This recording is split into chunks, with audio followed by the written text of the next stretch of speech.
हाँ, तो हम लोग देख रहे थे डेफिनेशन। किसका डेफिनेशन देख रहे थे? ठीक है, सेल का। Cell is the fundamental structural and functional unit of life. देखिए, यूनिट का मतलब क्या होता है? जैसे कोई भी वो सबसे छोटी चीज़ जो पूरे बॉडी को, ठीक है, 100% डिफाइन कर दे, बना दे, उसी को आप क्या बोलते हैं? सेल कहते हैं। 1 मिनट। जैसे ये यूनिट कहते हैं, 1 मिनट। जैसे सेल के अंदर राइबोसोम्स होता है, ठीक है? अगर आपके हाथ में कोई पावर दे दिया जाए कि आप किसी भी चीज़ को जितना चाहे मल्टीप्लाई करवा सकते हैं, तो मान लीजिए आपके हाथ में पावर और आपको जो है एक राइबोसोम्स दे दिया गया। अब बोला गया कि इस राइबोसोम से पूरा का पूरा ऑर्गेनिज्म बना दो, तो क्या आप बना सकेंगे? नहीं। आप बहुत से बहुत क्या डिवाइड कर सकेंगे? आप ribosome, ribosome, ribosome, ribosome divide कर कर के पूरा का पूरा ऑर्गेनिज्म तो बनाता नहीं है, क्योंकि ऑर्गेनिजम्स जो भी होता है, अगर आप देखेंगे जो भी ऑर्गेनिजम्स जो होगा, वो आपको किस चीज़ का बना रहता है? ऑर्गेनिज्म सेल्स का बना रहता है, ठीक है? बहुत सारे अगर आप देखेंगे, ठीक है, जैसे यहाँ पर देखो जगह नहीं है, ठीक है? जैसे अगर आप यहाँ पर देखेंगे, ठीक है, बहुत सारा सेल्स मिल कर के ना क्या बनाता है? एक ऑर्गेनिजम्स का, कोई भी ऑर्गेनिज्म जैसे ह्यूमन ही है, ठीक है? एक ऑर्गेनिजम्स का फॉर्मेशन जो है वो बहुत सारा सेल्स मिल कर के करता है। ठीक है? क्या बहुत सारा सेल्स, ये देखो बहुत सारा सेल्स, ठीक है? क्या बहुत सारा राइबोसोम्स मिल जाएगा? सिर्फ़ राइबोसोम्स मिल जाएगा तो क्या ये एक ऑर्गेनिज़्म बन जाएगा? नहीं। तो इसके लिए सेल्स चाहिए, ठीक है? अब अगर हम तुमको, तो ये राइबोसोम यूनिट नहीं हो सकता है। अब अगर हम तुमको एक इलेक्ट्रॉन, एक जो है माइटोकॉन्ड्रिया दे दें, ठीक है? माइटोकॉन्ड्रिया को डिवाइड कराते क्या आप पूरा ऑर्गेनिज़्म बना सकते हैं? नहीं बना सकते हैं। क्योंकि पूरा ऑर्गेनिज़म्स, ठीक है, बहुत सारे सेल्स का बना रहता है, सिर्फ़ माइटोकॉन्ड्रिया का नहीं बनाता। उसमें बहुत सारा माइटोकॉन्ड्रिया के अलावे भी सेल्स में बहुत सारे ऑर्गेनिज़म्स होते हैं, ये ऑर्गेनेलेज़ होते हैं। अब आपको हमने क्या दे दिया? एक सेल दे दिया है। क्या आपके पास पावर है वो डिवाइड करने का? क्या, या ये समझ लीजिए कि भाई उसके अंदर जो है वो एक पावर है, मतलब सेल के अंदर एक पावर है डिवीज़न करने का। तो क्या ये सेल डिवाइड करते एक पूरा ऑर्गेनिज़्म बना देगा? हाँ, बना देगा, ठीक है? क्योंकि पूरा का पूरा ऑर्गेनिज़्म ही किसका बना रहता है? वो सेल्स का बना रहता है, ठीक है? तो ये डिवाइड करते सेल पूरा ऑर्गेनिज़्म बना दे, यानी वो सबसे छोटा स्ट्रक्चर जो मल्टीप्लाई नंबर में बढ़ कर के पूरा ऑर्गेनिज्म का फॉर्मेशन कर सकता है, उसी को हम लोग क्या कहते हैं? यूनिट कहते हैं। क्या कहते हैं उसको हम लोग? उसी को हम लोग जो है यूनिट कहेंगे। यानी एक सेल जो होता है किसी भी ऑर्गेनिज्म का, ठीक है, वो सबसे फंडामेंटल, सबसे छोटा क्या रहेगा? वो यूनिट रहेगा। स्ट्रक्चरल एंड फंक्शनल यूनिट रहेगा, ठीक है? स्ट्रक्चरल मतलब किसी के भी बॉडी में जितना भी जो भी स्ट्रक्चर है, वो सब किससे बना हुआ है? वो सब सेल्स। किसी के बॉडी में जो भी फंक्शन हो रहा है, वो सब किसके वजह से हो रहा है? सेल्स के आपस में मिलने की वजह से, इंटरेक्शन की वजह से, ठीक है? सेल्स के आपस में फंक्शन करने, एक्टिविटीज़ करने की वजह से। यही जो है आपको सेल थ्योरी में, यहाँ पर देखिएगा हम आपको आगे बताएँगे, सेल थ्योरी में यही चीज़ जो है वो लिखी हुई है, ठीक है? तो सेल क्या होता है भाई?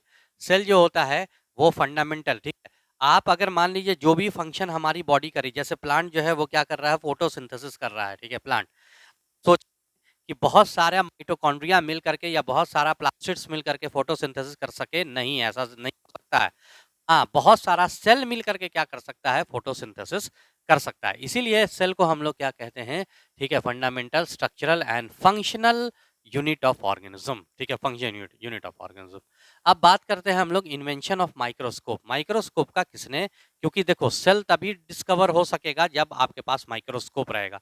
माइक्रोस्कोप बहुत ज़्यादा छोटी चीज़ों को देखने के लिए जो इंस्ट्रूमेंट यूज़ होता है, उसी को हम लोग क्या कहते हैं? माइक्रोस्कोप कहते हैं, ठीक है? आप देखेंगे इन्वेंशन ऑफ, ठीक है, कौन-कौन से माइक्रोस्कोप का किसने इन्वेंशन किया था, ठीक है? माइक्रो का मतलब क्या होता है? आप जानते हैं, स्मॉल, ठीक है? स्कोपिंग वर्ड कहाँ से आया है? स्कोप वर्ड स्कोपिन से आया है। स्कोपिन का मतलब होता है टू सी, देखना, ठीक है? टू सी, देखना। अगर जिस जिस इक्विपमेंट से, ठीक है, आप बहुत छोटी चीज़ को देखते हैं, उसी को आप क्या बोलते हैं? माइक्रोस्कोप कहते हैं। जैसे एग्ज़ाम्पल, सबसे पहले अगर आप देखेंगे, ठीक है, सबसे पहले ज़ेड जैनसन, एच जैनसन, ठीक है, इन्वेंटेड। ज़ेड जैनसन और एच जैनसन नहीं, दोनों भाई थे, ठीक है। उन्हीं ने जो है वो इन्वेंट किया था क्या? Light microscope. ये लाइट माइक्रोस्कोप का मतलब आप लोग समझे? लाइट माइक्रोस्कोप का होता है, जैसे हम कोई भी चीज़ को देख रहे हैं, तो किस वजह से देख रहे हैं? लाइट की वजह से देख रहे हैं, ठीक है। लाइट जैसे कोई भी चीज़ जैसे ये बोर्ड है, तो लाइट आ रही है, बोर्ड से टकरा रही है और उसके बाद हमारी आँख में वो ठीक है रिफ्लेक्ट होकर हमारी आँख तक आ रही है तो हम लोग उसको देख पाते हैं, ठीक है? तो यहाँ पर कोई भी चीज़ देखने का जैसे हमारी आइज़ है, उसको कोई भी चीज़ देखने का जो सोर्स है वो क्या है? लाइट है, ठीक है? यहाँ ये लाइट माइक्रोस्कोप में भी हम लोग चीज़ों को बड़ा करके देख रहे थे, लेकिन देखने का जो सोर्स था, इमेज बनने का जो सोर्स था, वो इमेज किस चीज़ से बन रहा था? लाइट से बन रहा था। इसी वजह से इसको हम लोग क्या कहते हैं? लाइट माइक्रोस्कोप कहते हैं। सबसे पहले किसने डिस्कवर किया? ज़ेड जैनसन ने और एच जैनसन ने सबसे पहले डिस्कवर किया था। उसके बाद फिर अगर आप देखेंगे फिर क्या ये यहाँ क्या हो सकता है? एवी ल्यूमेनहोक, ठीक है? जो माइक्रोस्कोप का जो लेंस सिस्टम था, लेंस से ही क्या हुआ था, हम लोगों ने छोटी चीज़ को बड़े करके करके देखा था, सेल तभी डिस्कवर हो पाया था। तो उस लेंस सिस्टम को और एक्यूरेट और उसका रेज़ोल्यूशन बढ़ा करके देखना मतलब और लेंस सिस्टम को और इम्प्रूव किया, अच्छा किया और छोटी चीज़ भी जो है हमको और अच्छे से दिख सके, वो किसने किया था? एवी ल्यूमेनहोक ने किया था। एवी ल्यूमेनहोक ने जो है improve the lens system of light microscope. Light microscope के लेंस सिस्टम्स को एवी ल्यूमेनहोक ने इम्प्रूव किया था, ठीक है? तो ये हो गया आपको एवी ल्यूमेनहोक। उसके बाद फिर अगर आप देखते हैं तीसरा क्या है? ज़र्निके, ठीक है? ज़र्निके एक ख़ास तरह का माइक्रोस्कोप इसने जो है वो ये क्या किया था इन्वेंट किया था जिसका नाम क्या था? Face contrast microscope. इसमें भी सोर्स ऑफ लाइट क्या था? सोर्स जिस चीज़ से इमेज का फॉर्मेशन जो हो रहा था, जिस चीज़ से हम देख पा रहे थे वो क्या था? लाइट ही था।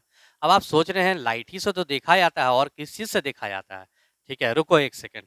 अब आइए एक साइंटिस्ट आए जिनका नाम था एम नॉल और ई रस्का। क्या नाम था? एम नॉल और ई रस्का, ठीक है? इन्होंने क्या इन्वेंट किया? इन्वेंशन और डिस्कवरी में फ़र्क आप लोग जानते हैं? इन्वेंशन का मतलब होता है एक नई चीज़ का बनाना, एक नई चीज़ का फ़ॉर्मेशन करना। जबकि डिस्कवरी का मतलब है कोई चीज़ पहले से एग्ज़िस्ट कर रही है, बस हमको उसको क्या कर लेना है? खोज लेना है। तो यही है एम नॉल और ई रस्का जो है इन्वेंटेड द ये इलेक्ट्रॉन माइक्रोस्कोप इन्होंने डिस्कवर किया था और ठीक है गॉट द नोबेल प्राइज़ इनको भी मिला था, ठीक है? इसके डिस्कवरी करने के नोबेल प्राइज़ मिला था। अब देखिएगा एक चीज़ ज़रा-सा देखिएगा नोबेल प्राइज़ मिला था, ज़रा-सा देखिएगा। एम नॉल ई रस्का इन्वेंटेड इलेक्ट्रॉन। इस इलेक्ट्रॉन माइक्रोस्कोप में जैसे आप देख रहे हैं जैसे कि ये बोर्ड हमने बताया कि लाइट पड़ती है और फिर हमारे आँख तक आती है। इमेज का फॉर्मेशन हमारे आँख में होता है। सोर्स ऑफ इमेज फॉर्मेशन वो लाइट होता है। लेकिन इलेक्ट्रॉन माइक्रोस्कोप में अगर आप देखिएगा तो सोर्स ऑफ इमेज फॉर्मेशन जो होता है वो लाइट नहीं होता है बल्कि इलेक्ट्रॉन बीम होती है। ये जो इलेक्ट्रॉन माइक्रोस्कोप से किसी भी ऑर्गेनिज्म कोई भी सेल कोई भी छोटा ऑर्गेनिज्म को अगर हमको देखना है कोई भी छोटी चीज़ को देखना है तो वो लाइट नहीं उसके ऊपर डालता है बल्कि कोई भी छोटे और बल्कि वो इलेक्ट्रॉन बीम डालता है और इलेक्ट्रॉन बीम उससे रिफ्लेक्ट होकर के आती है तो इमेज का फॉर्मेशन होता है इलेक्ट्रॉन बीम डालता है तो इलेक्ट्रॉन बीम जब भी मान लीजिए सेल लेकिन इसका जो रेजोल्यूशन होता है मतलब ये सबसे ज़्यादा होता है सबसे ज़्यादा क्लियरिटी किस में आती है इलेक्ट्रॉन माइक सबसे सबसे ज़्यादा छोटी चीज़ को कौन देख सकता है? तो इलेक्ट्रॉन माइक्रोस्कोप देख सकता है। लेकिन इसमें सोर्स ऑफ इमेज फॉर्मेशन जो होता है वो क्या होता है? इलेक्ट्रॉन बीम होती है। इलेक्ट्रॉन बीम उस सेल जैसे सेल देखना है तो इलेक्ट्रॉन बीम उस सेल के ऊपर पड़ेगी और फिर जो है वो जहाँ रिफ्लेक्ट होकर के स्क्रीन की तरफ जाती है और इमेज का फॉर्मेशन होता है। लेकिन जैसी इलेक्ट्रॉन बीम सेल के ऊपर या कोई भी सेल एक लिविंग स्ट्रक्चर है, उसके ऊपर पड़ता है, वो सेल मर जाता है, ठीक है?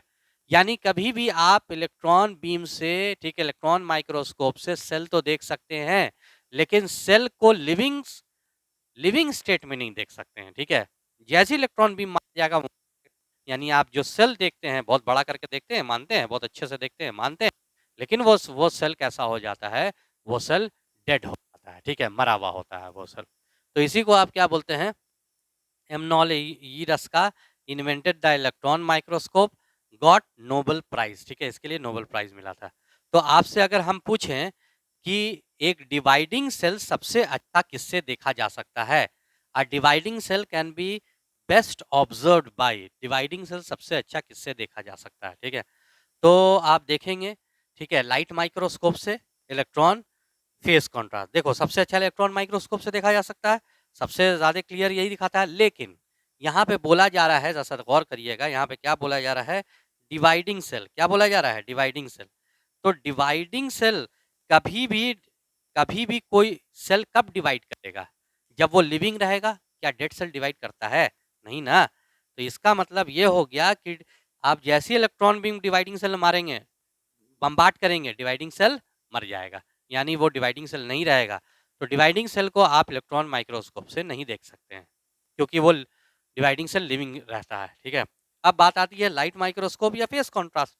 तो जाहिर है दोनों से आप देख सकते हैं डिवाइडिंग सेल, क्योंकि दोनों से source of image formation light होता है। लेकिन फेस कॉन्ट्रास्ट जो होता है वो लाइट से और ज्यादा एडवांस होता है। देखो फेस कॉन्ट्रास्ट ये लाइट माइक्रोस्कोप से बाद में बना है, जर्निके ने बाद बना है, ये और ज्यादा क्या रहता है, उससे ज्यादा एडवांस होता है। तो ये हो गया आपको क्या, इससे ज्यादा, तभी तो ये जो है उससे बाद में बना है, ठीक है, ये उससे ज्यादा एडवांस रहेगा, यानी डिवाइडिंग सेल बेस्ट इन दोनों के कंपैरेटिवली जो बेस्ट होगा, अच्छे से किससे आप देख सकते हैं जो ज्यादा एडवांस होगा, वो कौन होगा, फेस कॉन्ट्रास्ट माइक्रोस्कोप, ठीक है, ये याद रखिएगा। चलिए अब हम लोग देखते हैं डिस्कवरी ऑफ सेल, क्योंकि अब देखो अब जो है वो माइक्रोस्कोप डिस्कवर हो चुका है। तो माइक्रोस्कोप जब डिस्कवर हो चुका है तो अब सेल की डिस्कवरी हो सकती है, और किया भी। किसने किया भाई सेल की डिस्कवरी?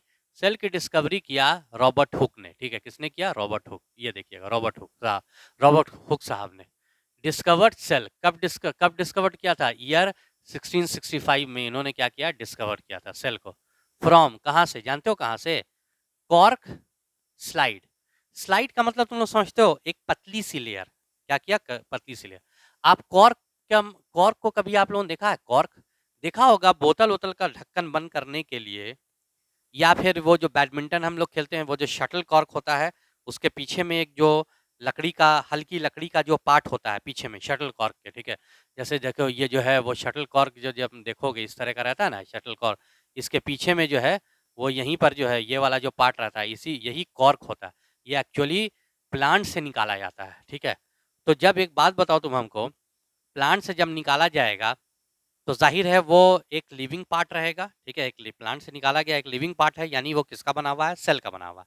तो क्या किया गया, इसका एक, ठीक है, ये जो कॉर्क है ना, एक बहुत ही पतला सा लेयर, एक बहुत ही पतला सा लेयर जो है वो रॉबर्ट हुक ने काट करके निकाल दिया, बहुत पतला सा लेयर, ठीक है। इसी को बोला गया कॉर्क स्लाइड। अब देखो ये कॉर्क स्लाइड में जो सेल्स होंगे वो लिविंग होंगे कि डेड होंगे? अरे जाहिर है डेड होंगे। ना जाने कब जो है वो प्लांट से निकाला गया होगा, जैसे निकाला गया होगा वो तो सारे सेल तो मर चुके होंगे, वो लिविंग नहीं रहेगा, वो डेड होगा, ठीक है। उसके बाद हम लोग कितने दिन के बाद एक्सपेरिमेंट कर रहे हैं, या शटल कॉर्क में भी जो कॉर्क होता है वो तो डेड होगा, कई दिन के बाद जो है वो हम लोग देखते हैं, तो ऐसे भी जो है वो क्या होता है, वो डेड होता है, ठीक है। तो ये डेड रहेगा, ठीक है। ये सारी जो डिस्कवरी के बारे में, सेल की डिस्कवरी के बारे में रॉबर्ट हुक ने एक किताब लिखी थी जिसका नाम क्या था, द माइक्रोग्राफिया। द माइक्रोग्राफिया में इसका जिक्र उन्होंने किया था, सारा एक्सपेरिमेंट को लिखा था, ठीक है। अब जब माइक्रोस्कोप से उन्होंने देखा तो उनको वो जो पतली सी लेयर थी, इसको जब माइक्रोस्कोप से इन्होंने देखा तो इनको बताओ क्या नजर आया, पतली सी लेयर को माइक्रोस्कोप से देखा तो क्या नजर आया, इस तरह का स्ट्रक्चर नजर आ रहा है। क्या लिखा हुआ है भाई, ठीक है, ये जो है माइक्रोस्कोप से हनी कोम लाइक स्ट्रक्चर, ठीक है, ये क्या नजर आया आपको, इनको हनी कोम लाइक स्ट्रक्चर। हनी कोम का मतलब समझे, ठीक है, हनी, हनी मतलब मधुमक्खी, मधुमक्खी का छत्ता जो होता है ना, है मधुमक्खी का छत्ता, हनी कोम कहते हैं उसको। मधुमक्खी के छत्ता का स्ट्रक्चर ऐसी होता है, इसी की तरह उनको क्या नजर आया, स्ट्रक्चर नजर आया इसी की तरह, ठीक है। ये देखो नजर आया होगा इस तरह से। एक्चुअली में देखो क्या हुआ था, क्योंकि ये सब जो है ना, बीच बीच में जब देखा तो यहाँ पर इनको बहुत जगह खाली स्पेस मिल रहा था। देखो ये खाली स्पेस, ये खाली स्पेस, ये खाली स्पेस, ये खाली स्पेस मिल रहा था। तो इस खाली स्पेस ही को क्या नाम दे दिया गया, ठीक है, खाली स्पेस ही को क्या नाम दिया गया, काइटोस। क्या नाम दिया, का काइटोस, ठीक है, ग्रीक टर्म है, या लैटिन टर्म इसी का क्या होता है, सेल्यूला होता है, ठीक है, सेल्यूला, एक खाली स्पेस, या आप ये कह सकते हैं हॉलो स्पेस। देखो इसका मतलब क्या होता है, हॉलो स्पेस, या फिर लिटिल रूम, छोटा सा कमरा, खाली कमरा, ठीक है, छोटा सा खाली कमरा लग रहा है कि नहीं, लग रहा है कि नहीं, देखो इसी का नाम दे दिया, इसी का नाम क्या दिया गया, सेल नाम दिया गया, ठीक है। बाद में चल के सेलुला जो आगे चल करके सेल हो गया, ठीक है। जानते हो ये क्या था, ये तो डेड सेल था, लिविंग सेल तो ना नहीं, इसको इन्होंने क्या बोल दिया, सेल बोल दिया। एक्चुअली में अगर आपसे पूछा जाए कि एक रॉबर्ट हुक साहब ने लिविंग सेल को डिस्कवर किया था कि डेड सेल को डिस्कवर किया था, एक्चुअली में उन्होंने डेड सेल को डिस्कवर किया था, वो लिविंग नहीं था। तो आखिर ये क्या था, ये जो काला काला जो आप देख रहे हैं ये क्या था, ये एक्चुअली में अगर आप देखते हैं ये जो था, ये बेसिकली अगर आप देखते हैं तो ये सेल वॉल था। क्या था ये? सेल वॉल, ठीक है? ये क्या था? सेल वॉल था ये। तो रॉबर्ट हुक एक्चुअली ऑब्जर्व, ठीक है? वो क्या क्या ऑब्जर्व किया था इन्होंने जो है, वो सेल वॉल को ऑब्जर्व किया, ऑब्जर्व जो देखा था, ठीक है? जो देखा था वो क्या देखा था? वो एक्चुअली में सेल वॉल को देखा था, ठीक है? सेल वॉल, क्योंकि देखो सेल वॉल प्लांट सेल है, प्लांट सेल के चारों तरफ सेल वॉल होता है कि नहीं होता? आगे भी इसके बारे में पढ़ेंगे। प्लांट सेल के चारों तरफ क्या रहता है? सेल वॉल होता है। और सेल वॉल जो रहती है वो पहले ही से डेड होती है। तो सेल वॉल तो नहीं मरेगी, सेल वॉल हमेशा रहेगी, ठीक है? तो कॉर्क चाहे कितना भी पुराना हो, ठीक है? सेल वॉल तो उसकी क्या रहेगी? वो हमेशा रहेगी, क्योंकि सेल वॉल ऑलरेडी डेड रहती है। अंदर का सेल मर गया था, अंदर का सेल मर गया था, लेकिन सेल वॉल जो है वो क्या थी? वो हमेशा ज़िंदा थी वो सेल वॉल। और अगर आप देखेंगे सेल वॉल जो है वो हमेशा ज़िंदा, ठीक है? लिटिल रूम और हॉलो स्पेस, ये सेल वॉल जो है वो हमेशा, और इसीलिए उन्होंने क्या देखा था? वो सेल वॉल देखा था। क्या देखा था? सेल वॉल, ठीक है? अच्छा, अब आप देखिए, ठीक है? हाँ, यानी यानी कि उन्होंने लिविंग सेल तो नहीं देखा, फ्री सेल तो अच्छा, ये जो सारा सेल देखा सब एक-दूसरे से इंटैक्ट से, एक-दूसरे से जुड़े हुए थे, ठीक है? जुड़े हुए थे। हाँ, सबसे पहले लिविंग सेल या फ्री सेल को किसने देखा था? एक सेल को।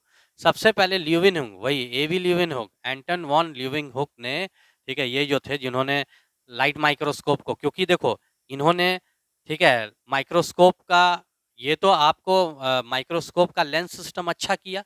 अच्छा करने के बाद जो है उन्होंने लिविंग सेल को देखा, ठीक है? तो first observed by living cell, सबसे पहले किसने किसने ऑब्जर्व किया था? वो जो है ल्यूवेनहुक ने उसको ऑब्जर्व किया था, ठीक है? अब देखिए सीपी स्वानसन, ठीक है? सीपी स्वानसन, सॉरी एक एन होगा, एक ओ होगा, सीपी स्वानसन, ठीक है? Father of modern science. देखो अगर आप देखेंगे Robert Hooke was the father of cytology, ठीक है? इनको हम लोग और क्या कह सकते हैं? फादर ऑफ साइटोलॉजी, क्योंकि इन्होंने जो है वो सेल को डिस्कवर किया था, फादर ऑफ साइटोलॉजी यही थे। तो ये पुराने साइटोलॉजी मतलब पुराने सेल के स्टडी के फादर थे, जबकि न्यू सेल के स्टडी के फादर मतलब मॉडर्न सेल के स्टडी के फादर को हम लोग क्या, कौन थे वो? सीपी स्वानसन साहब थे। कौन थे वो? सीपी स्वानसन साहब, ठीक है? सेल थ्योरी, ठीक है? अब हम लोग यहाँ यानी ये जो है वो थोड़ा बहुत सेल के बारे में क्या हो गया? इंट्रोडक्शन हो गया, सेल के बारे में इंट्रोडक्शन हो गया, ठीक है? तो यानी कि ये जो है वो आपका हो गया इंट्रोडक्शन। अब हम लोग क्या पढ़ेंगे? अब हम लोग पढ़ेंगे, ठीक है, cell theory. Cell theory and overview of cell, prokaryotic cell का और यूकैरियोटिक सेल। तो प्रोकैरियोटिक और यूकैरियोटिक सेल और उनके ऑर्गेनेले का हमको क्या पढ़ना होगा? हमको पढ़ना होगा स्ट्रक्चर, फंक्शन, ठीक है? और मॉलिक्यूलर मॉलिक्यूल्स के बारे में तो वो तो अलग चैप्टर ही में हम लोग को पढ़ना होगा। मॉलिक्यूलर हम जो पढ़ाते हैं ना, देखो हम जो पढ़ाते हैं वो 4 एरिया के बेसिस पे पढ़ाते हैं। जैसे पूरा सेल पढ़ोगे ना, सेल के अंदर ऑर्गेनेले पढ़ोगे, राइबोसोम कैसा होगा, माइटोकॉन्ड्रिया कैसा होगा, प्लास्टिड्स कैसा होगा। हम 4 सबसे पहले जो है जैसे माइटोकॉन्ड्रिया पढ़ाएंगे तो पहले बताएंगे आपको किसने इसकी डिस्कवरी की थी। डिस्कवरी, स्ट्रक्चर, फंक्शन, मतलब किसने इसकी डिस्कवरी की थी, सब क्या-क्या पढ़ाएंगे, कैसे हम पढ़ाते हैं, ठीक है? हम पढ़ाएंगे डिस्कवरी के बारे में, किसने जो है वो डिस्कवरी किया, कहाँ-कहाँ ये पाया जाएगा, कौन-कौन से सेल में पाया जाएगा। जैसे मान लो माइटोकॉन्ड्रिया पढ़ा रहे हैं तो कौन-कौन से सेल में कितना-कितना और कैसा माइटोकॉन्ड्रिया होगा, ठीक है? अकरेंस, अकरेंस उसे कहाँ-कहाँ अकर करेगा। उसके बाद फिर उनके स्ट्रक्चर के बारे में पढ़ाएँगे एंड देन जो है उनके किसके बारे में पढ़ाएँगे? फंक्शंस के बारे में पढ़ाएँगे। किसके बारे में पढ़ाएँगे? फंक्शंस के बारे में। तो वही लिखा हुआ है, ठीक है? All organism are made up of cell and their product, ठीक है? देखिए, रुक जाओ, तो यही जो यूकैरियोटिक, अब यहाँ से हम लोग क्या स्टार्ट करते हैं? सेल थ्योरी, ठीक है? सेल की कुछ थ्योरीज़ होती है, उसके बारे में हम लोग यहाँ से पढ़ते हैं। किसने दिया था ये सेल थ्योरी, जानते हो? 2 बायोलॉजिस्ट ने दिया था, 2 बायोलॉजिस्ट, ठीक है? एक थे स्लीडन, ठीक है? M Schleiden, MG Schleiden, Matthias Schleiden, NCERT में पूरा नाम दिया हुआ है, जिसको हम लोग क्या बोलते हैं? मैल्थियस स्लीडन कहते हैं, ठीक है? एनसी बुक आप सिर्फ और सिर्फ जो है वो एनसीईआरटी यूज़ करेंगे, वो सिर्फ और सिर्फ एनसीईआरटी, बाकी कोई किताब यूज़ करने की ज़रूरत नहीं है, ठीक है? बाकी जो एनसीईआरटी से और क्या-क्या एक्स्ट्रा चीज़ें पढ़नी है, वो आप नोट से पढ़ेंगे और कोई किताब यूज़ करने की ज़रूरत नहीं है, ठीक है? मैल्थियस स्लीडन ये एक्चुअली में बॉटनिस्ट है, ठीक है? 1838 में इन्होंने ये सेल थ्योरी दिया था। एक्चुअली में बॉटनिस्ट थे। बॉटनिस्ट मतलब, ठीक है, बॉटनी की स्टडी मतलब स्टडी ऑफ प्लांट करवाते होंगे। तो एक बात आप हमको बताइए, ठीक है, स्टडी ऑफ प्लांट, ठीक है, तो बॉटनी प्लांट के ऊपर ये स्टडी करते हो, जाहिर है इन्होंने प्लांट सेल के ऊपर स्टडी किया होगा, एनिमल सेल के ऊपर तो नहीं किया होगा। हाँ, बात सही है। इन्होंने एक थियरी दिया था, ठीक है, ये बॉटनिस्ट थे, स्टडीड ऑन प्लांट सेल के ऊपर स्टडी करने के बाद एक क्या दे दिया, एक थियोरी दे दिया। क्या बोला भाई कि all plants are made up of cell. ठीक है, क्या बताया कि जितने प्लांट हैं वो किसके बने रहते हैं, ठीक है, वो सेल के बने रहते हैं। आप बोलेंगे इसमें कौन सी नई बात है, इधर जानते ही हैं ये सब। अरे आज जानते हो और इन्हीं के बदौलत जानते हो। आज कौन है, 2020, और ये बात हम कर रहे हैं 1838 की बात कर रहे हैं। आप समझ रहे हैं, 1838 कहने का मतलब है करीब करीब वो मान करके चलो कि कितना 1838 करीब करीब 200 साल, मतलब 200 साल जो है वो पीछे की बात हम कर रहे हैं। ठीक है, तो एमजी स्लीडन ने जो बॉटनिस्ट थे 1838 में, ठीक है, उन्होंने ही गेव अ थ्योरी, वो उसने थ्योरी दी थी। ठीक है, प्लांट पे एक्सपेरिमेंट किया और प्लांट को देखा, अरे ये सारा प्लांट जो किससे बना हुआ है, ये सारा प्लांट जो है वो किससे बना हुआ है, ये तो सेल से बना हुआ है। छोटे छोटे जो है वो किससे बना हुआ है, सेल से बना हुआ है। तो उन्होंने जो है वही बोला, सेल से बना है, तो वही यही बोला क्या, और plants are made up of cells. सब सारे प्लांट किसके बने रहते हैं, सेल्स के बने रहते हैं। ठीक है, अच्छा अब आप देखते हैं सारे प्लांट जो है वो अगर आप देखते हैं वो सेल्स के बने रहते हैं। तो यहाँ पर अच्छा एक बात उन्होंने और बोली, जैसे हम तुमको थोड़ा सा बताते हैं, उसको मिटा देते हैं, समझाने में थोड़ा आसानी होगी। ये तो पढ़ चुके हैं आप।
देखो, तो हम ये कह रहे थे कि इन्होंने क्या बोला, और प्लांट्स आर पॉप्स। ठीक है, इन्होंने कहा कि अरे जितना भी प्लांट है, एक्सपेरिमेंट किया, जो भी प्लांट है वो किससे बना हुआ है, वो छोटे छोटे सेल से बना हुआ है, जो भी प्लांट्स। तो ही बोला कि all plants are made up of cell. ठीक है, अब ये एक और बात बोली थी, हालांकि ये इतना इंपॉर्टेंट नहीं है, कि new cell arises from the budding of nucleus of old cell. ठीक है, देखो, हालांकि इसका क्या मतलब बहुत ज़्यादा क्लियर नहीं है। देखो, बडिंग ऑफ का मतलब समझते हो, जैसे ये कोई बलून है, ठीक है, बैलून को आप यहाँ से दाबिए, दाबा आपने, ठीक है, दाबा, और इसको दाबिए, दाब करके यहाँ से काट करके अब इसको अलग कर दीजिए। ये इससे क्या हो गया, अलग हो गया। इसी प्रोसेस को दब करके कट जाना, इसी को हम लोग कहते हैं बडिंग ऑफ और पिंच ऑफ। पिंच ऑफ, ठीक है। तो इन्होंने क्या बोला कि और plants are made up of cell, ठीक है, new cell arises from the budding of nucleus of old cell. ठीक है, जैसे नया सेल जो है, जैसे ये न्यूक्लियस है, ये न्यूक्लियस है सेल का, ये यहाँ से दबेगा, देखो जो है वो यहाँ से दबा, है ना, दबते दबते, ठीक है, ये यहाँ अलग हो गया, ये यहाँ, यानी कि न्यूक्लियस के बडिंग होने के वजह से, न्यूक्लियस के बड ऑफ होने की वजह से, ये देखो नए सेल का क्या होता है, पुराने सेल से फॉर्मेशन होता है। ठीक है, बहुत ज़्यादा क्लियर नहीं है, इसके ऊपर ध्यान भी मत दीजिएगा, वो भी बहुत ज़्यादा क्लियर नहीं थी इसके ऊपर। मेन यही है कि सारे प्लांट किसके बने रहते हैं, सेल्स के बने रहते हैं।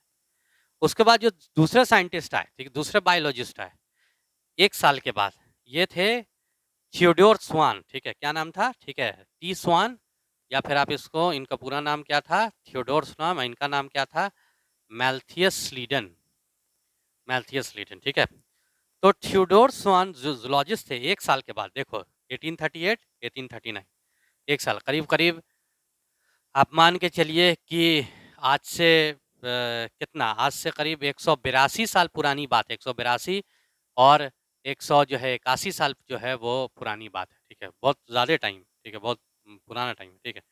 थियोडोर स्वान जो थे, ये ज़ाहिर है प्लांट की तो काम, प्लांट का तो पता चल गया, अब एनिमल के बारे में पता करना था। तो स्वान साहब जो थे जूलॉजिस्ट थे, और इन्होंने ना सिर्फ एनिमल पे स्टडी किया बल्कि प्लांट पे भी स्टडी कर डाला, ठीक है।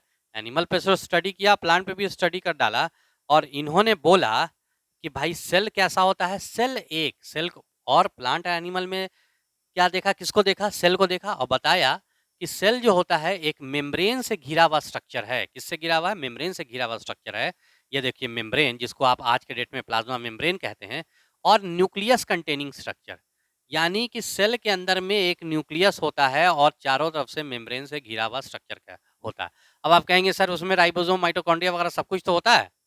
अरे भाई तुमको ना आज पता है ये सारी, उस वक्त इनको नहीं ना पता था कि ये सारी चीजें भी जो हैं इसमें होती हैं, उस वक्त इनको नहीं पता था। तो वही बोला गया कि इन्होंने क्या बोला, ठीक है, कि सेल जो होती है, सेल जो होता है वो एक nucleus containing and membrane bounded क्या रहता है, वो स्ट्रक्चर रहता है, ठीक है, न्यूक्लियस कंटेनिंग, वही लिखा हुआ है, ठीक है। स्टडीड ऑन मोन plants and animals, cell is membrane bounded and nucleus containing structure, ठीक है, उन्होंने कहा था। अच्छा, क्योंकि देखो आप जानते हैं प्लांट सेल में चारों तरफ क्या प्रेजेंट होता है, सेल वॉल, बोलो या सुनो। और एनिमल सेल में सेल वॉल होता है, नहीं होता है एनिमल सेल में। तो जब दोनों को स्टडी किया तो देखा, अच्छा, तब उन्होंने बताया अच्छा प्लांट सेल में जो है वो तुम्हारा सेल वॉल होगा, लेकिन एनिमल सेल में वो सेल वॉल नहीं होगा, एनिमल सेल में वो सेल वॉल नहीं होगा। वही बोला इन्होंने, क्या बोला भाई, ठीक है, कि he all told animal cell differ from animal cell plant cell से कैसे डिफर करता है, बताइए। एनिमल सेल प्लांट सेल से डिफर करता है, उन्होंने बताया, क्योंकि उन्होंने एक्सपेरिमेंट किया था। तो उन्होंने बताया कि एनिमल सेल प्लांट सेल से ऐसे डिफर करता है कि एनिमल सेल में सेल वॉल नहीं होती है और प्लांट सेल में, यानी इन दोनों का डिफरेंस क्या है कि इनमें नहीं होगी, इनमें सेल वॉल होगी, ठीक है। और भी बहुत सारा डिफरेंस है, आगे हम लोग देखेंगे 10-12 डिफरेंस और है, लेकिन अभी बात इनकी कर रहे हैं जो इनको पता हुआ था, ठीक है। यही लिखा है इन एब्सेंस, ये समझ रहे हो, पहले क्लास में बता दिया है, ठीक है। ये जब लिखेंगे तो ये क्या हो जाएगा, एब्सेंस हो जाएगा, ठीक है। तो वही है, ठीक है, nucleus containing cell, he also told that animal cell differ from plant cell in absence of cell wall के एब्सेंस में, ठीक है।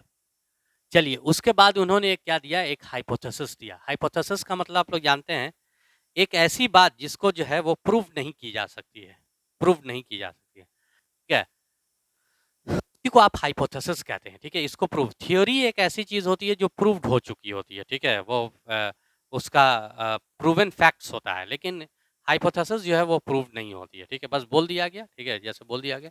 अब जैसे हम आपसे कहते हैं कि हाँ भाई ये देखिए ये वाइट बोर्ड है, तो आप कहेंगे हाँ ये प्रूवन फैक्ट है। हम आपसे कहते हैं कि भाई भूत प्रेत होता है, तो ये हाइपोथेसिस है, ठीक है। कुछ लोगों कुछ लोग मान भी सकते हैं मेरी बात, कुछ लोग नहीं मान सकते हैं, तो ये फैक्ट्स जो है वो प्रूव नहीं रहता है, ठीक है। तो आप देखेंगे ये क्या हो गया, ठीक है, बताओ, ठीक है, ये इन्होंने हाइपोथेसिस दिया कि और प्लांट्स एंड एनिमल, ठीक है, देखो इन्होंने क्योंकि प्लांट्स एंड एनिमल दोनों पे स्टडी किया था, ठीक है, स्लीलन साहब ने, तो उन्होंने ये बोला कि जितने भी प्लांट्स एंड एनिमल है सब किससे बने रहते हैं, सेल के बने, प्लांट्स एंड एनिमल दोनों किससे बने हुए, सेल्स के बने हुए हैं, एंड देयर प्रोडक्ट, ठीक है, एंड देयर प्रोडक्ट, सेल्स और सेल्स के प्रोडक्ट से बने हुए हैं। एग्जाम्पल, ठीक है, देखो कोई भी ऑर्गेनिज्म देख लो, यहाँ इंसान ही देख लीजिए, क्या इंसान सिर्फ सेल से बना हुआ है, नहीं भाई, सेल्स है। जैसे हमारा जो है, हमारा बहुत सारी चीजें ऐसी हमारे बॉडी में है जो सेल्स नहीं है, लेकिन वो बना कहाँ से है, क्या हवा से आया, नहीं, वो सेल ही से बना है। जैसे हमारा टीथ देखेंगे आप, ठीक है, टीथ देख रहे हैं, टीथ में एक पार्ट होता है जिसको आप एनिमल कहते हैं, क्या देखेंगे, एनिमल, ठीक है। जैसे एक टीथ का एग्जाम्पल बताएं तुमको, ठीक है, यहाँ पर जो है वो देख रहे हैं, ठीक है, ये जो है वो अगर आप देखेंगे, ये जो है वो टीथ होता है, ठीक है, ये इस तरह से होता है, ये टीथ है। टीथ में यहाँ पर एक पार्ट होता है ये वाला, ठीक है, ये देखो और दिखा देते हैं, ये वाला जो एक पार्ट होता है जो वाइट रंग का होता है, शाइनी पार्ट होता है, इसको कहते हैं हम लोग एनिमल। क्या ये सेल होता है, नहीं भाई, ये सेल नहीं होता है, लेकिन ये बनता कहाँ से है, ठीक है, ये अंदर में सेल्स होता है, ठीक है, एमेलोब्लास्ट सेल्स, उसी से ये क्या होता है, ये बनता है। ये कहाँ से बनेगा, इसी एमेलोब्लास्ट सेल से बनता है। यानी हमारे कोई भी ऑर्गेनिज्म के अंदर सिर्फ सेल नहीं होता है, सेल्स के अलावे बहुत सारी चीज होती है। एनिमल के बारे में बताया, म्यूकस होता है, पसीना होता है, यूरिन होता है, फीसस होता है, ठीक है। क्या ये सब सेल सेल है? नहीं, ये सब सेल नहीं है, ठीक है। म्यूकस जो है ये सेल है? नहीं, बहुत सारी ऐसी चीजें होती हैं, एंजाइम्स है, हार्मोन्स है, बहुत सारी ऐसी चीजें होती हैं जिससे हमारी बॉडी बनी रहती है, लेकिन वो सेल नहीं होता है। लेकिन अल्टीमेटली वो सेल का ही क्या होता है, प्रोडक्ट होता है, ठीक है। तो यही बोला गया यहाँ पे कि all plants and animal are made up of cell and their products, ठीक है। सारे प्लांट्स एंड एनिमल जो है वो किस चीज के बने रहते हैं, सेल के बने रहते हैं और उनके प्रोडक्ट के बने रहते हैं, ठीक है। यानी बाद में और सबसे लास्ट में दोनों ने, ठीक है, अगर आप देखेंगे कि स्वान साहब ने और, ठीक है, स्लीडन साहब ने, दोनों ने अपने डेटा को, एक पॉइंट ये all plants are made of cell उनका, और एक पॉइंट इनका कि all plants and animal are made of cell, दोनों को कंपेयर किया और बोला ये कि ना सिर्फ प्लांट्स एंड एनिमल, ठीक है, बल्कि जितने भी ऑर्गेनिज्म हैं, ठीक है, अमीबा, क्लोरेला, बैक्टीरियाज, वाई ठीक है, वायरस तो खैर नहीं, बैक्टीरियाज, ये सब पीपीएलओ, माइकोप्लाज्मा, ये सब जो है वो किसके, सिर्फ प्लांट्स एंड एनिमल नहीं, प्लांट्स एंड एनिमल के अलावे भी जो है वो बहुत सारी चीजें होती हैं, ठीक है। प्लांट्स एंड एनिमल के अलावे जो है वो मोनेरा होता है, प्रोटिस्टा होता है, फंजाई होता है, आगे बताएंगे आपको, ये ऑलरेडी तो ये सब बस हल्का सा बता दिए हैं, ठीक है। तो ये सारी जो चीजें हैं, ठीक है, ये भी किसके, यानी सारे ऑर्गेनेले जो है वो किसका बना रहता है, वो सेल का बना रहता है, ठीक है। वही लिखा गया है कि all plants and animal are made of cell and their products, ठीक है ना। Ultimately both Schleidens and compared their data and gave cell theory. अब यहाँ पर उन्होंने सेल थ्योरी दिया, क्या बोला कि जितने भी ऑर्गेनिज्म हैं, ये देखो, all organism are made of cell and their product, सारे ऑर्गेनिज्म को इन्होंने इंक्लूड कर लिया, ठीक है। लेकिन अभी भी, यानी ये हो गई तुम्हारी, ठीक है, सेल थ्योरी। लेकिन अभी भी इस सेल थ्योरी में एक चीज जो है वो मिस कर रही है, एक कम हो रही है। वो क्या है भाई, ठीक है, वो है कि आखिर ये जो सेल है वो बना कहाँ से, इसके बारे में कुछ पता ही नहीं चल रहा था। तो एक साइंटिस्ट आए, ठीक है, उनका नाम था, ठीक है, स्टिल लैकिंग, वही लिखा, from where the cell arises still lacking and was, और उसको कहाँ से आया और गिवन, उसको किसने दिया, ये सेल थ्योरी एक दिया, मतलब उसके बारे में किसने बताया, ठीक है, रुडोल्फ विर्चॉ, ठीक है। रुडोल्फ विर्चॉ एक साइंटिस्ट थे। सेल थ्योरी का उन्होंने एक्सटेंशन किया और बढ़ाया, सेल कहाँ से आया उसके बारे में बताया, एक्सटेंड द सेल थ्योरी को उसने क्या किया, एक्सटेंड किया, रुडोल्फ विर्चॉ ने। गेव सेल लीनियज थ्योरी, ठीक है, वो क्या दिया उन्होंने, सेल लीनियज थ्योरी जो है उन्होंने दिया था। सेल लीनियज थ्योरी मतलब समझा, लीनियज का मतलब, ठीक है, कि जैसे मान लीजिए कि भाई कोई पूछता है, कहीं पर आप जाते हैं, अभी छोटे हैं, ठीक है, आपकी पहचान जो है वो आपके फोर फादर से, एल्डरली पर्सन से है। आप पूछते हैं, हाँ भाई बताओ तो आप कौन है, तो आप बताएंगे हाँ मेरे फादर का नाम ये है, ठीक है, या हो सकता है दादा का नाम भी बताए, वो मेरे फादर उनके बेटा थे। तो ये आप लीनियज बता रहे हैं कि दादा ये थे, फादर ये थे, हम उसके बाद हम जो है उनके बेटा हैं या बेटी हैं, ये क्या हो रहा है, ठीक है, वो लीनियज बता रहे हैं, ठीक है। या, ठीक है, या आप ऐसे भी कर सकते हैं, ठीक है, हमेशा जो है कोई लीनियज जो चलती है वो कोई ज़रूरी नहीं है कि हमेशा जो है वो मेल से ही हो, फीमेल से भी हो सकती है। कोई पूछेंगे भाई, ठीक है, वो सोसाइटी पे डिपेंड करे, पूछेंगे हाँ भाई किनके बेटा हो, मेरी माँ का नाम ये है, वो उनकी बेटी थी, ठीक है। तो ये भी हो सकता है। तो वही लीनियज का मतलब रहता है जो लीनियर फॉर्म में, ठीक है, लीनियर फॉर्म में जो है वो एक लीनियर फॉर्म में जो है वो एक दूसरे से वो लिंक रहता है, ठीक है, लीनियज, ठीक है, लीनियज।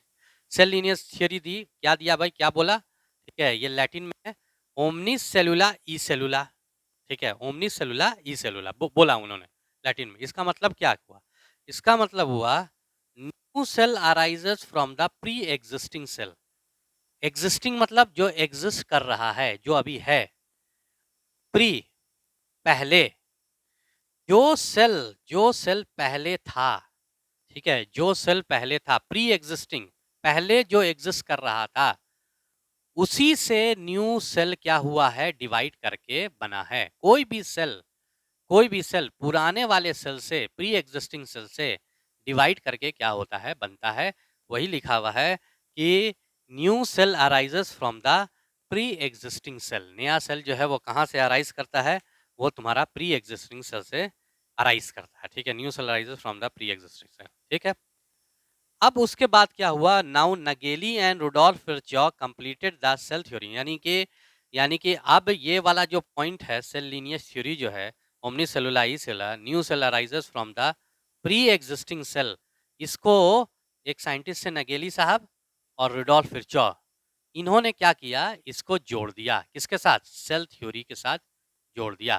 क्या कैसे जोड़ा भाई, ठीक है, देखिए एक तो ये पॉइंट था सेल का, ठीक है, मतलब कि सेल थ्योरी, अभी देखो ध्यान रखना ये है, सेल थ्योरी अभी भी किसकी कहलाएगी, सेल थ्योरी अभी भी वो स्लीटन स्वान की कहलाएगी। हाँ, इन्होंने एक्सटेंशन किया है, कभी रुडोल्फ विर्चॉ की थ्योरी नहीं कराएगी, वो उस थ्योरी में एक्सटेंशन किया है, जोड़ा है सेल लीनियस थ्योरी को, ठीक है। अब क्या कंप्लीट हो गया, एक तो पॉइंट ये हो गया, all organism are made up of cell and product, ठीक है।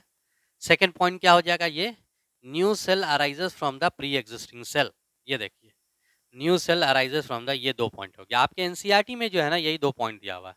लेकिन इन एक्चुअली जब आप इनकी रियल किताब पढ़ेंगे, रुडोल्फ विर्चॉ ये सेल थ्योरी आपकी जो जहाँ पे दिया हुआ है, वो जब रियल किताब पढ़ेंगे तो वहाँ 4 पॉइंट है सेल थ्योरी का, ठीक है, और क्वेश्चन कभी कभी आते भी हैं, तो आपको 2 पॉइंट जो है वो और जानना पड़ेगा, ठीक है। आपको कुछ एनसीईआरटी से एक्स्ट्रा पढ़ना पड़ेगा, कितना पढ़ना है, क्या पढ़ना है, वो हम आपको जो है वो बताएंगे, ठीक है। तो ये क्या हो गया, ऑल आपको सिर्फ एनसीईआरटी पढ़ना है और नोट्स पढ़ना, नोट्स में जो एक्स्ट्रा चीज़ें हैं उसको पढ़ना है, ठीक है। All cells in the body of organism are basically similar in composition, क्या लिखा हुआ है, आप देखेंगे, ठीक है, आप देखेंगे बेसिकली सिमिलर इन कॉम्पोजिशन।